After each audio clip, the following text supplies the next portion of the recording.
ഇന്ന് നമ്മൾ ചെയ്യാൻ പോകുന്നത് ക്യൂട്ട് കവായി ജേർണൽ സപ്ലൈസ് ആണ്. അപ്പോൾ എല്ലാവർക്കും ഇത് ഇഷ്ടമാവുമെന്ന് കരുതുന്നുണ്ട്. വീട്ടിലുള്ള സാധനങ്ങൾ വെച്ച് തന്നെയാണ് ഇതൊക്കെ ചെയ്യണത്. അപ്പോൾ ഫസ്റ്റ് തന്നെ പാറ്റേൺ പേപ്പേഴ്സിൽ നിന്നാണ് തുടങ്ങുന്നത്. അപ്പോൾ കവായി എന്നൊക്കെ കേൾക്കുമ്പോൾ തന്നെ ഫസ്റ്റ് മനസ്സിൽ വരുന്നത് ഗ്രിഡ് ലൈൻസ് ആണ്. ഗ്രിഡില്ലാത്ത കവായി ഇല്ല, കവായി ഇല്ലാത്ത ഗ്രിഡും ഇല്ലല്ലോ. അതുകൊണ്ട് തന്നെ ഫസ്റ്റ് നമ്മൾ ചെയ്യാൻ പോകുന്നത് ഗ്രിഡ് ലൈൻസ് വെച്ചുള്ള പാറ്റേൺ പേപ്പറാണ്. അപ്പോൾ ഗ്രിഡുകൾ പല തരത്തിലുണ്ട്. ആദ്യം നമ്മൾ വരച്ച പോലെ വരക്കാം, അല്ലെങ്കിൽ ആദ്യം വരച്ച പോലെ തന്നെ വരച്ചിട്ട് തിന്നായിട്ടുള്ള ലൈൻസ് അതിൻ്റെ ഇടയിലായിട്ട് വരച്ചു കൊടുക്കാം. അപ്പോൾ നമുക്ക് വേറൊരു പാറ്റേൺ ഗ്രിഡ് കൂടി കിട്ടും. ഇതുപോലെ ആയിരിക്കും അതൊക്കെ വരച്ച് കഴിഞ്ഞാൽ ഉണ്ടാവുക. പിന്നെ അടുത്ത പേപ്പറിൽ കുറച്ച് ഗ്രിഡ് വരച്ച് കൊടുത്തിട്ട് അതിൻ്റെ ഇടയിലായിട്ട് കുറച്ച് പാറ്റേൺ വരച്ച് കൊടുക്കുന്നുണ്ട്. ഞാനിപ്പോൾ ഇവിടെ വരച്ച് കൊടുക്കുന്നത് സ്ട്രോബെറീസ് ആണ്. സാധാരണയായിട്ട് ചെറീസ്, സ്ട്രോബെറീസ് ഇതൊക്കെയാണ് കോമൺ ആയിട്ട് കവായി വാൾപേപ്പറിലൊക്കെ കാണാറുള്ളത്. അതുകൊണ്ട് തന്നെ ഞാനിവിടെ സ്ട്രോബെറിയാണ് വരച്ച് കൊടുത്തിട്ടുള്ളത്. നിങ്ങൾക്കിപ്പോൾ ചെറീസാണ് ഇഷ്ടം എന്നുണ്ടെങ്കിൽ ചെറീസ് വരച്ച് കൊടുക്കുക. നിങ്ങളെ ഇഷ്ടത്തിനനുസരിച്ച് ഏതാണോ ഇഷ്ടം അത് വരച്ച് കൊടുക്കുക. സ്ട്രോബെറിയും കൂടി വരച്ച് കൊടുത്തപ്പോൾ കുറച്ച് ഭംഗിയുണ്ട് അത് കാണാൻ. പിന്നെ വേറൊരു പേപ്പറിൽ ഇതുപോലെ ഒരു റെഡ് കളർ പെൻ യൂസ് ചെയ്ത് ഇതുപോലെ കുറച്ച് ബോൾസ് കൂടി വരച്ച് കൊടുത്തിട്ടുണ്ട്.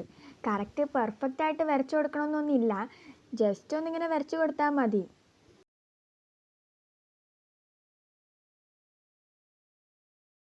അങ്ങനെ ആ പേപ്പറിൽ ഫുള്ളായിട്ട് ഇതുപോലെ വരച്ചെടുത്തിട്ടുണ്ട്. പിന്നെ വേറൊരു പേപ്പർ എടുത്തിട്ട് കവായി എന്ന് പറഞ്ഞാൽ ഈ ഗ്രിഡ് ലൈന് മാത്രമല്ല, ഇതുപോലത്തെ ലൈൻസും വരും. പിന്നെ അടുത്തതായിട്ട് ഡയഗണൽ ഗ്രിഡ്സ് ആണ് ചെയ്യണത്. ഗ്രിഡ് ലൈൻസ് നമ്മൾ സ്ട്രെയിറ്റ് ആയിട്ട് വരച്ച് കൊടുക്കുന്നതിന് പകരം ഡയഗണലായിട്ട് വരച്ച് കൊടുത്ത് കഴിഞ്ഞാൽ വേറൊരു പാറ്റേൺ കൂടി കിട്ടും. ലാസ്റ്റ് വൺ പിന്നെ കുറച്ച് സിഗ്സാഗ് പാറ്റേൺ ആണ് വരച്ച് കൊടുക്കുന്നത്. ഇതുപോലെ ഇങ്ങനെ വരച്ച് കൊടുത്താൽ മതി. അപ്പോൾ അത്രയേ ഉള്ളൂ. നമ്മൾ പാറ്റേൺ പേപ്പേഴ്സ് വളരെ എളുപ്പത്തിൽ ഉണ്ടാക്കാൻ പറ്റുന്നതാണ്. അപ്പോൾ ആർക്ക് വേണമെങ്കിലും ഒന്ന് ഉണ്ടാക്കി നോക്കാം. അപ്പോൾ ഇഷ്ടമായാൽ ഒന്ന് ട്രൈ ചെയ്ത് നോക്കാം. അടുത്തതായിട്ട് വാഷി ടേപ്സ് ആണ് ഉണ്ടാക്കാൻ പോകുന്നത്. അപ്പോൾ അതിനു വേണ്ടി ആവശ്യമുള്ള പേപ്പേഴ്സൊക്കെ ഞാൻ ആദ്യം തന്നെ A4 പേപ്പറിൽ നിന്ന് കട്ട് ചെയ്തിട്ടുണ്ടായിരുന്നു. ആദ്യത്തെ നമ്മുടെ ഡിസൈൻ എന്ന് പറയുമ്പോൾ സ്ട്രോബെറി വാഷി ടേപ്സ് ആണ്. റെഡ് കളർ പെൻ യൂസ് ചെയ്തിട്ട് ഇതുപോലെ ഇങ്ങനെ വരച്ച് കൊടുത്തിട്ടുണ്ട്.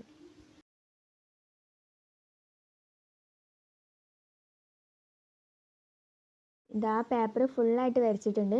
പിന്നെ ഗ്രീൻ കളർ പെൻ കൊണ്ട് അതിൻ്റെ മേലെ ഇങ്ങനെ വരച്ച് കൊടുത്തിട്ടുണ്ട്. പിന്നെ നമ്മളെ മെയിൻ സാധനമാണല്ലോ ഗ്രിഡ് ലൈൻസ്, പിന്നെ അത് വരച്ച് കൊടുത്തിട്ടുണ്ട്. അതിപ്പോൾ നിങ്ങളെ ഇഷ്ടം പോലെ തിന്നായിട്ട് വേണമെങ്കിലും വരക്കാം, അല്ലെങ്കിൽ ഇതുപോലെ വേണമെങ്കിലും വരക്കാം. എനിക്ക് തിന്നായിട്ട് വരക്കണേക്കാട്ടിലും ഇഷ്ടമായത് ഇതുപോലെ വരച്ചപ്പോഴാണ്. പിന്നെ അടുത്തതായിട്ടൊരു പേപ്പർ എടുത്തിട്ട് ഇതുപോലെ ഇങ്ങനെ പെയിൻ്റ് അടിച്ച് കൊടുക്കാം.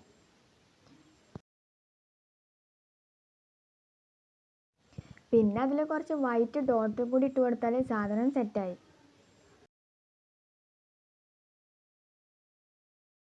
പിന്നെ വേറൊരു പേപ്പറും കൂടി എടുത്തിട്ട് അതിലും ഇതുപോലെ ഇങ്ങനെ പെയിൻ്റ് അടിച്ച് കൊടുത്തിട്ട് പിന്നെ അതിൽ കുറച്ച് പാറ്റേൺ വരച്ച് കൊടുക്കണം. ഞാനിപ്പോൾ വരച്ച് കൊടുക്കുന്നത് ഹാർട്ട് ഷേപ്പാണ്. ഇതുപോലെ റെഡ് കളർ പെൻ എടുത്തിട്ട് അതിൽ ഫുള്ളായിട്ട് ഹാർട്ട് ഷേപ്പ് വരച്ച് കൊടുത്തിട്ടുണ്ട്. റെഡ് പെന്നോ അല്ലെങ്കിൽ റെഡ് കളറോ ഏത് വേണമെങ്കിലും എടുത്തുകൊണ്ട് വരച്ച് കൊടുക്കാം. എന്തായാലും നാലെണ്ണം അടിപൊളിയായി ചെയ്തെടുത്തിട്ടുണ്ട്. ഇനി അത് നമുക്കൊരു വാഷിംഗ് ടേപ്പിൻ്റെ രൂപമാക്കി എടുക്കണമല്ലോ. അപ്പോൾ ഇതുപോലെ ഒരു കാർഡ്ബോർഡിൻ്റെ പീസ് എടുക്കുക. എന്നിട്ട് അതൊന്ന് റൗണ്ടിൽ ആക്കിയിട്ട് അതൊന്ന് സെലോ ടേപ്പ് ചെയ്തെടുക്കുക. അങ്ങനെ 4 പേപ്പറിന് 4 അങ്ങനെ ഉണ്ടാക്കിയെടുത്തിട്ടുണ്ട്. എന്നിട്ട് പിന്നെ ആദ്യം ഉണ്ടാക്കി വെച്ച ആ പേപ്പേഴ്സ് ഒന്ന് അതിൻ്റെ മേലെ ഒന്ന് റൗണ്ട് ചെയ്ത് കൊടുക്കുക. അതോടെ വാഷിംഗ് ടേപ്സ് റെഡിയായി. അങ്ങനെ എല്ലാതും ചെയ്തെടുത്തിട്ടുണ്ട്.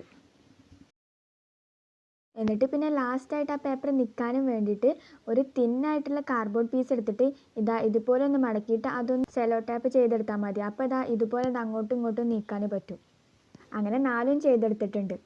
പിന്നെ അടുത്തതായിട്ട് ഉണ്ടാക്കാൻ പോകുന്നത് സ്റ്റിക്കേഴ്സാണ്. അപ്പോൾ അതിനായിട്ട് ആദ്യം തന്നെ പിൻട്രസ്റ്റ് ആപ്പ് തുറന്നിട്ട് ഞാൻ അതിൽ കവായി സ്റ്റിക്കേഴ്സ് ഒന്ന് അടിച്ചു കൊടുത്തിട്ടുണ്ട്. എന്നിട്ട് അതൊന്ന് കുറച്ച് സ്റ്റിക്കേഴ്സ് ഞാൻ സേവ് ചെയ്തിട്ടുണ്ടായിരുന്നു. എന്നിട്ട് അതൊന്ന് ഞാൻ സ്കെച്ച് എടുത്തു. പിന്നെ ഞാനതൊന്ന് കളർ ചെയ്തിട്ട് അതിൻ്റെ മേലെ സെലോ ടേപ്പ് ഒട്ടിച്ചിട്ടുണ്ട്. പിന്നെ ഞാനതൊന്ന് വെട്ടിയെടുത്തു. അതിൻ്റെ പുറത്ത് കുറച്ച് വൈറ്റ് പേപ്പർ വിട്ടിട്ടാണ് വെട്ടിയെടുത്തത്. ഫസ്റ്റ് കുറച്ച് വേറെ കവായി സ്റ്റിക്കേഴ്സും കൂടി ഉണ്ടാക്കിയിരുന്നു, പക്ഷെ അത് കുറച്ച് ചെറുതായിപ്പോയി. അതുകൊണ്ട് തന്നെ വേറെ ഉണ്ടാക്കിയതാണ്. പിന്നെ അടുത്തതായിട്ട് പീൽ ചെയ്തെടുക്കാൻ പറ്റുന്ന സ്റ്റിക്കേഴ്സ് ഉണ്ടാക്കുക.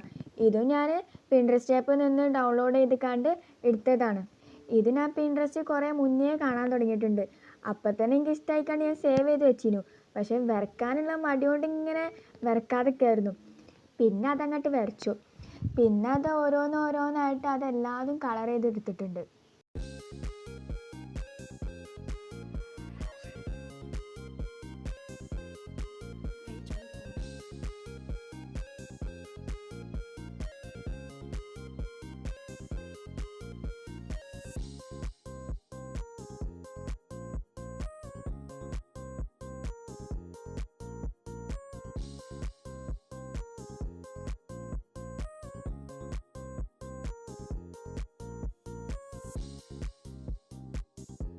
അങ്ങനെ എല്ലാതും കളർ ചെയ്തെടുത്തിട്ട് അതിൻ്റെ മേലെ കൂടി സെലോ ടാപ്പ് ചെയ്തെടുത്തിട്ടുണ്ട്.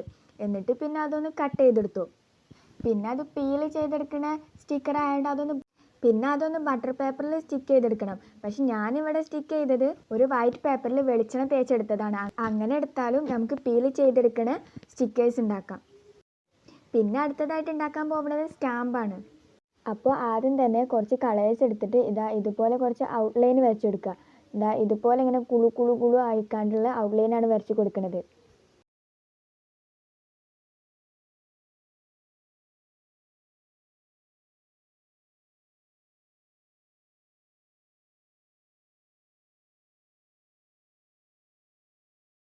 എന്നിട്ട് പിന്നെ അതിൽ കുറച്ച് പാറ്റേൺ ചെയ്തെടുക്കണം. അപ്പോൾ ആദ്യം തന്നെ ഞാൻ ഹലോ എന്ന് എഴുതിയിട്ട് 2 ഹാർട്ടും കൂടി വരച്ച് കൊടുത്തിട്ടുണ്ട്. പിന്നെ മെയിനാണല്ലോ സ്ട്രോബെറി അല്ലെങ്കിൽ ചെറീസ്. അപ്പം ഒന്നിൽ ഞാൻ ചെറീസ് വരച്ച് കൊടുത്തിട്ടുണ്ട്. പിന്നെ വേറെ ഒന്നിൽ ചെറീസ് തന്നെ ആദ്യം ഗ്രിഡ് ലൈൻ വരച്ചിട്ട് അതിൽ ചെറീസ് വരച്ച് കൊടുത്തു. നല്ല ഭംഗിയുണ്ട് അത് കാണാൻ. എനിക്ക് ഭയങ്കരമായിട്ട് ഇഷ്ടമായി അത് വരച്ച് കഴിഞ്ഞപ്പോൾ.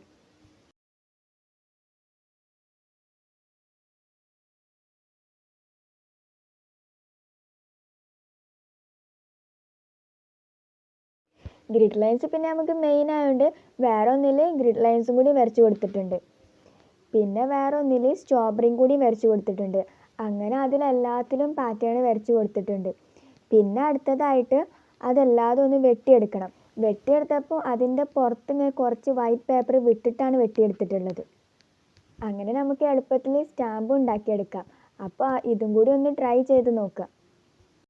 പിന്നെ ലാസ്റ്റായിട്ട് ഉണ്ടാക്കാൻ പോകുന്നത് ലാബൽസ് ആണ്. ലാബൽസ് എന്ന് പറയുമ്പോൾ നമ്മളിപ്പോൾ ഈ ജേർണലിംഗ് ഒക്കെ ചെയ്യുമ്പം അതിലിപ്പോൾ നമുക്ക് എന്തെങ്കിലുമൊക്കെ നോട്ട് ചെയ്തേണ്ടി വരുമല്ലോ. അപ്പോൾ അതിന് വേണ്ടി ഉണ്ടാക്കുന്നതാണ് ഈ ലാബൽസ്. ഞാനിവിടെ 3 ഡിസൈനാണ് ചെയ്തിട്ടുള്ളത്. സെക്കൻഡിൽ പിന്നെ ഗ്രിഡ് ലൈൻസ് ആണ് ചെയ്ത് കൊടുത്തിട്ടുള്ളത്. ഫസ്റ്റത്തേലും തേർഡത്തേലും പിന്നെ ഒരു ഡിസൈൻ വരച്ച് കൊടുത്തിട്ട് അതിലിങ്ങനെ സൈഡിൽ ഇങ്ങനെ കളർ ചെയ്തെടുത്തിരിക്കുകയാണ്. എന്നിട്ട് പിന്നെ അതൊന്ന് കട്ട് ചെയ്തെടുക്കുക. അതോടെ ലാബൽസും റെഡിയായി. അപ്പോൾ ഇതിലുണ്ടാക്കിയ എല്ലാ സാധനങ്ങളും ഭയങ്കര സിമ്പിളായിട്ട് എളുപ്പത്തിൽ ഉണ്ടാക്കാൻ പറ്റുന്നതായതുകൊണ്ട് നിങ്ങൾക്കും ഇഷ്ടമാവുമെന്ന് കരുതുന്നുണ്ട്. അപ്പോൾ ഒന്ന് ട്രൈ ചെയ്ത് നോക്കുക എല്ലാതും.